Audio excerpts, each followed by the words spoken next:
सद्गुरु जी, मेरे पास आपके लिए एक सवाल है। मैं एक बहुत भावुक इंसान हूँ और अक्सर मुझे खुद को भावनात्मक रूप से उन हालातों से अलग करने में मुश्किल होती है जिनके बारे में मैं जानती हूँ कि वो मेरे लिए अच्छे नहीं हैं।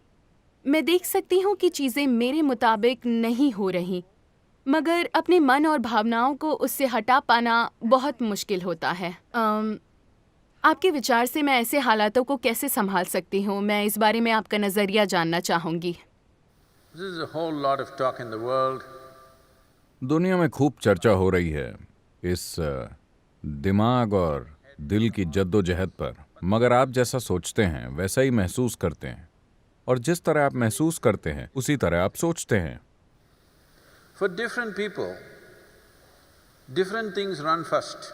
अलग अलग लोगों के लिए अलग अलग चीजें पहले आती हैं। आज शिक्षा की प्रकृति के कारण अधिकांश लोगों के लिए उनके विचार उनकी भावनाओं से पहले आते हैं, मगर फिर भी ऐसे लोगों की काफी तादाद है जिनकी भावनाएं उनके विचारों से आगे चलती हैं। Now what Sonakshi is asking, Sonakshi ये पूछ रही हैं कि कुछ स्थितियों में आप नहीं होना चाहते, मगर भावनाएं उलझी होती हैं, इसलिए विचार बार बार वहां जाते हैं। आप अनजाने में उस दिशा में चलते रहते हैं।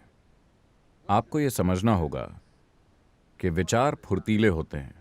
आज मेरे विचार कहते हैं कि ये सबसे अच्छी इंसान है।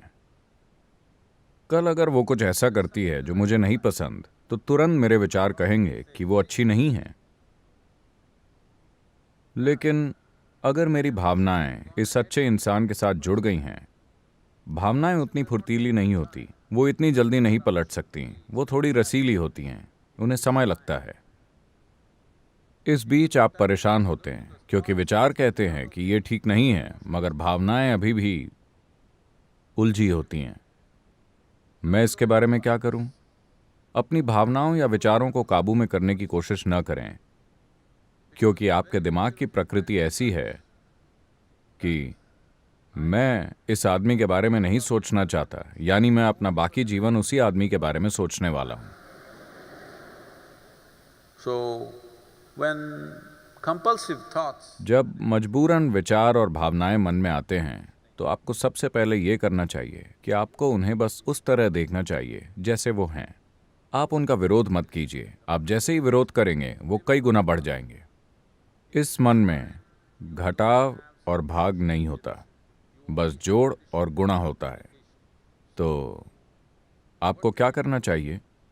पहली चीज है, इतना समझिए कि विचार और भावनाएं बस पहले से मौजूद डेटा का रिसाइकल है।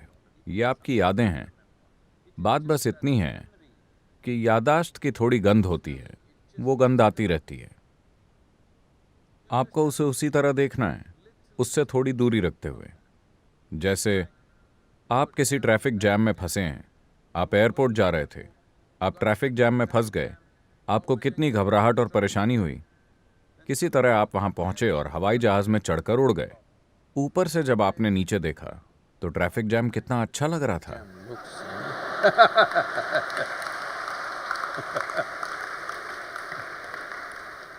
सिर्फ इसलिए क्योंकि थोड़ी दूरी है।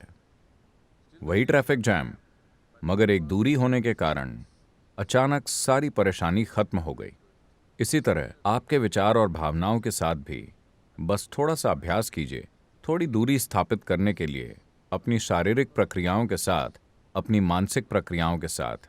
लेकिन अगर आप कुछ खास विचारों और भावनाओं को संभालने की कोशिश करेंगे तो वो 1000 गुना बढ़ जाएंगे।